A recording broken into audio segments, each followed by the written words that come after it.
ଏବେ ଅପରେସନ ସିନ୍ଦୁର ମହାବିତର୍କରେ ଲୋକସଭାରେ ନିଜର ବକ୍ତବ୍ୟ ରଖୁଛନ୍ତି ପ୍ରିୟଙ୍କା ଗାंधी। सीधा नहीं जाऊँ। उनके बच्चे ट्रैम्पोलिन पे खेल रहे थे, कोई जिपलाइन कर रहा था, कोई चाय पी रहा था, तो कोई कश्मीर की सुंदर वादियों की ठंडी हवा का मजा ले रहा था। शुभम अपनी पत्नी के साथ एक स्टॉल पे खड़े थे। तभी अचानक 4 आतंकवादी जंगल में से निकलते हैं और शुभम को वहीं अपनी पत्नी के सामने मार डालते हैं।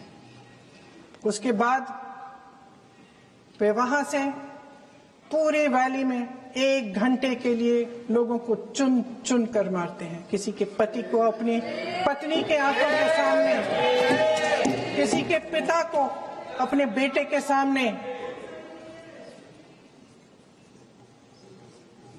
चुन चुन कर 26 लोगों को मार डालते हैं। शुभम की पत्नी घबराकर वहां से भागने की कोशिश करती है, अपनी जान बचाने के लिए जंगल की तरफ दौड़ती है। वहां पता चलता है कि तमाम लोग जंगल की तरफ दौड़े हैं और अपनी जान बचाने की कोशिश कर रहे हैं। कोई अपने बेटे का हाथ पकड़ के पहाड़ों पर घसीटता हुआ जा रहा है, कोई कश्मीरी घोड़े वालों और गाइडों की मदद लेते हुए चले जा रहा है।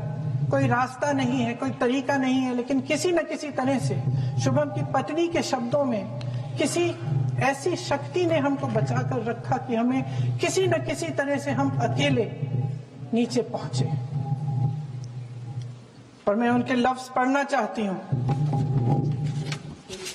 क्योंकि उन्होंने कहा कि इस पूरे समय जब 1 घंटे के लिए चुन चुन कर भारतीय नागरिकों को मारा जा रहा था, इस पूरे समय उसे एक सुरक्षाकर्मी नहीं दिखा, एक सैनिक नहीं दिखा।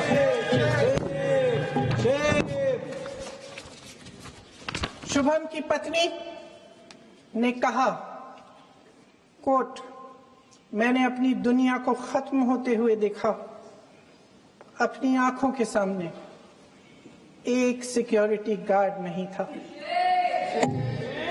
मैं ये कह सकती हूं कि देश ने, सरकार ने हमें वहां पे अनाथ छोड़ दिया था। सिक्योरिटी क्यों नहीं थी वहां? वहां पे एक सैनिक क्यों नहीं दिखा? क्या सरकार को मालूम नहीं था कि यहां रोज 1000 से 1500 पर्यटक जाते हैं? क्या सरकार को मालूम नहीं था कि यहाँ के पहुंचने के लिए जंगल के रास्ते से जाना पड़ता है? अगर कुछ हो जाएगा तो लोग वहां से निकल नहीं पाएंगे। एक चिकित्सा का इंतजाम नहीं था, फर्स्ट एड का इंतजाम नहीं था, कोई इंतजाम नहीं था, ना सुरक्षा का, ना फर्स्ट एड का। इन लोगों को भगवान भरोसे छोड़ दिया गया।